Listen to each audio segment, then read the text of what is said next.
नमस्कार दोस्तों, आप देख रहे हैं यूएई का best Hindi news channel UAE news Hindi. मैं आपकी दोस्त आकांक्षा आज फिर से खबरों का पिटारा लेकर आई हूं। तो शुरू करने से पहले जो लोग हमें पहली बार सुन रहे हैं, प्लीज़ सब्सक्राइब का बटन दबाएं, वीडियो को लाइक करें और बेल आइकन पर क्लिक करें। यूएई की ताज़ा तरीन खबरों के लिए अब आप हमें इंस्टाग्राम और फेसबुक पर भी फॉलो और लाइक करें, जिसका लिंक डिस्क्रिप्शन बॉक्स में दिया गया है, ताकि यूएई की हर खबर से अपडेटेड रहें। तो शुरू करते हैं। His Highness Sheikh Mohammed bin Zayed Al Nahyan, Crown Prince of Abu Dhabi and Deputy Supreme Commander of UAE Armed Forces ने सोमवार को कैथलिक चर्च प्रमुख पोप फ्रांसिस से बातचीत के कोविड-19 महामारी से लड़ने के लिए यूएई की प्रतिबद्धता दोहराई है। यूएई अभी तक 995 टन से अधिक मदद सामग्री 69 देशों को भेज चुका है। यूएई 1 जुलाई से मस्जिद और अन्य पूजा स्थलों को फिर से खोलने के लिए तैयार है। यूएई ने 30% की क्षमता वाली मस्जिदों और अन्य पूजा स्थलों को फिर से खोलने का बड़ा निर्णय लिया है। एक शीर्ष अधिकारी ने घोषणा की है कि औद्योगिक क्षेत्रों, श्रम आवासीय क्षेत्रों, शॉपिंग मॉल और सार्वजनिक पार्कों में कुछ मस्जिदों को अगली सूचना तक बंद रखा जाएगा। यूएई द्वारा जारी किए गए विशिष्ट दिशा निर्देश अर्थात गाइडलाइंस कुछ इस प्रकार हैं। पूजा करने वालों के बीच 3 मीटर की दूरी बनाए रखना जरूरी है। किसी को भी हैंडशेक की अनुमति नहीं है।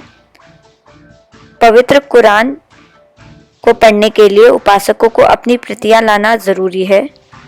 सभी उपासकों को संपर्क अनुसरण एप्लीकेशन अल होसान को डाउनलोड और सक्रिय करना जरूरी है। पुरानी बीमारियों वाले लोग और बुजुर्गों जैसे कमजोर वर्ग के लोगों को मस्जिद में आना नहीं चाहिए। प्रवक्ता ने यह भी घोषणा की है कि निजी और कमर्शियल नाव यात्राएं और पानी के खेलों को भी 50% की क्षमता पर संचालित करने की अनुमति दी जाएगी, लेकिन एहतियात उपायों का पालन करना बहुत ज्यादा जरूरी है। यूएई गवर्नमेंट द्वारा घोषणा की गई है कि सभी रेसिडेंट्स जो भी बाहर देशों में फंसे हुए हैं, उन्हें यूएई वापस लौटने के लिए कोविड-19 टेस्ट नेगेटिव होने का प्रमाण पत्र प्रस्तुत करना होगा, जो कि टेक ऑफ समय से 72 घंटों के अंदर का होना चाहिए। यूएई रेजिडेंट्स और विजिटर्स को अबू धाबी में प्रवेश के लिए 48 घंटे के अंदर का कोविड-19 नेगेटिव टेस्ट रिजल्ट दिखाना होगा, तभी उन्हें प्रवेश मिलेगा।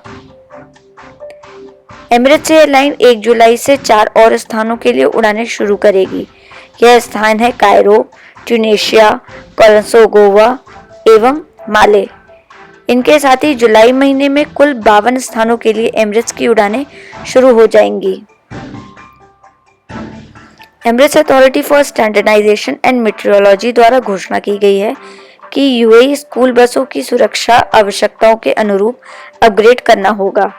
बसों में remote tracking system, smart alert system, कैमरे और फायर एक्सटिंग्विशर लगाने होंगे। 5 जुलाई से यूएई फेडरल गवर्नमेंट के सभी कर्मचारी कार्य पर उपस्थित होंगे। सिर्फ क्रोनिक बीमारियों से पीड़ित कर्मचारियों को घर से कार्य करने की अनुमति होगी। ऐसे बीमार कर्मचारियों को ऑफिशियल कमेटी द्वारा अप्रूव्ड मेडिकल रिपोर्ट पेश करना अनिवार्य होगा। इस महीने के शुरू में ही 50% फेडरल गवर्नमेंट कर्मचारी कार्यालयों में उपस्थित हुए थे। इस वर्ष के प्रथम क्वार्टर में यूएई अथॉरिटी द्वारा 25 मिलियन कैप्टागॉन पिल्स तस्करों से जब्त की गई है, जिनकी कीमत लगभग 1.3 बिलियन दिरहम है। तस्करी के विरुद्ध अभी तक की सबसे बड़ी कार्रवाई की गई है। यह तस्करी में शामिल सभी अपराधियों को पुलिस द्वारा गिरफ्तार भी कर लिया गया है। His highness Sheikh Mohammed bin Rashid Al Maktoum, vice president and prime minister of UAE and ruler of Dubai द्वारा दुबई फ्यूचर लेबोरेटरीज का उद्घाटन किया गया सोमवार को। शेख मोहम्मद को यहां अमीराती इंजीनियर्स द्वारा विकसित किए गए ड्रोन, वेंटिलेटर्स और ऑटोनोमस इक्विपमेंट्स दिखाए गए। दुबई रूलर द्वारा अमीराती युवाओं को प्रोत्साहित करने के लिए कहा गया कि बारिश एक बूंद से शुरू होती है और हजारों मील का सफर तय करती है। यह कार्य बारिश की बूंदों की तरह ही है और उन्हें हमारे युवाओं की नई टेक्नोलॉजी के एप्लीकेशंस की लंबी यात्रा तय की है। इस कार्यक्रम के प्रायोजक हैं दुबई के श्रेष्ठ movers and packers and logistic solution provider horn okay please. होनो के पुलिस द्वारा पैकिंग, मूविंग, शिफ्टिंग, फिक्सिंग आदि कार्य पूर्ण कुशलता, सुरक्षा एवं सावधानी से वेल स्किल्ड कर्मचारियों द्वारा रीजनेबल रेट्स पर किए जाते हैं।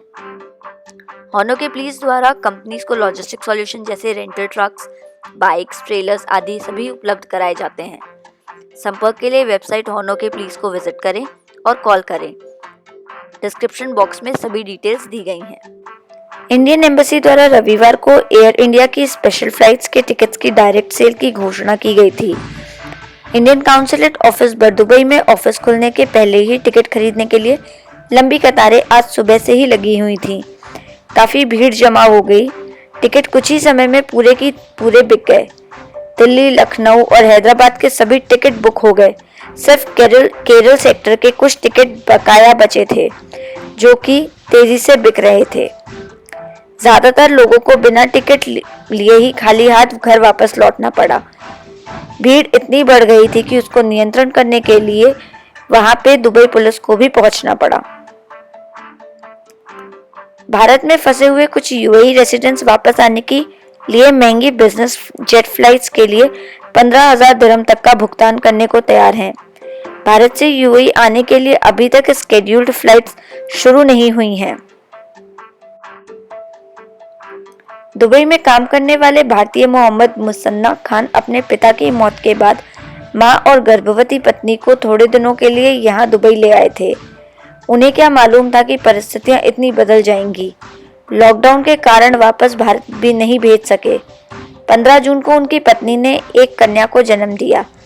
अब उनके लिए हॉस्पिटल का भारी भरकम बिल और अन्य कागजी कार्रवाई बहुत बड़ी समस्या बन गई है। उनकी पत्नी का इंश्योरेंस भी नहीं है और हॉस्पिटल का बिल 20,000 दिरहम हो चुका है, जो कि उनके लिए बहुत अधिक है। उनका अटेस्टेड मैरिज सर्टिफिकेट ना होने के कारण बच्ची का बर्थ सर्टिफिकेट भी नहीं बन पा रहा है। अब उन्हें इंडियन काउंसलेट से मदद मांगी है। एक कोरोना पॉजिटिव दंपति के यहाँ कोविड-19 फ्री पुत्री का जन्म हुआ है। जिनसी ऑटनोयो, जो कि मीडियर हॉस्पिटल अलेन में स्टाफ नर्स हैं, वह एवं उनके पति दोनों ही कोविड-19 के पॉजिटिव थे। अभी वह बच्ची को हाथ भी नहीं लगा सकते हैं। उनको सिर्फ उनकी बच्ची का फोटो दिखाया गया है। बच्ची की देखभाल उनके साथ ही कर रहे हैं। TikTok, UC browser, WeChat Bharat में 59 ऐप्स के बीच में प्रतिबंध कर दिया गया है। भारत सरकार ने सोमवार को चीन के टिकटॉक, शेयरइट और वीचैट सहित 59 मोबाइल ऐप्स पर प्रतिबंध लगा दिया है। भारत सरकार ने इसे राष्ट्रीय सुरक्षा के लिए पूर्वाग्रह करार दिया गया है। एक आधिकारिक बयान में आईटी मंत्रालय ने कहा है कि उसे विभिन्न स्रोतों से कई शिकायतें मिली हैं, जिनमें एंड्रॉयड और आईओएस प्लेटफॉर्म्स पर उपलब्ध कुछ मोबाइल एप्लीकेशंस के दुरुपयोग के बारे में कई रिपोर्टें हैं, जो सर्वर के लिए अनधिकृत तरीके से उपयोगकर्ताओं के डेटा को चोरी और चुपके से संचारित कर रहे हैं। यूएई के जनरल सिविल एविएशन अथॉरिटी द्वारा पाकिस्तान से आने वाली सभी फ्लाइट्स को हाल फिलहाल सस्पेंड कर दिया है। जब तक कोविड-19 टेस्टिंग की प्रक्रिया स्थापित नहीं की जाती है, तब तक यह प्रतिबंध लागू रहेगा। पाकिस्तान स्टॉक एक्सचेंज कराची में 4 आतंकवादियों ने आज सोमवार सुबह ग्रेनेड और बंदूकों से हमला कर दिया, जिससे 11 सिविलियंस और एक पुलिस ऑफिसर की मौत हो गई। कई लोग घायल हैं। पुलिस द्वारा चारों हमलावरों को मार गिराया गया है। बांग्लादेश की राजधानी ढाका में बुरीगंगा नदी में एक नाव पलटने से कम 23 लोगों की मौत हो गई है। 2 नाव के टकराने के कारण यह दुर्घटना हुई है। हमसे जुड़े रहने के लिए धन्यवाद। यूएई न्यूज़ हिंदी, खबरें अपनों की अपनों के लिए। मैं आकांक्षा कल फिर मिलूंगी आपसे। तब तक आप अपना और अपनों का ख्याल रखें। वी आर ऑल रिस्पॉन्सिबल, हम सभी जिम्मेदार हैं। शुक्रिया, सत श्री अकाल, धन्यवाद।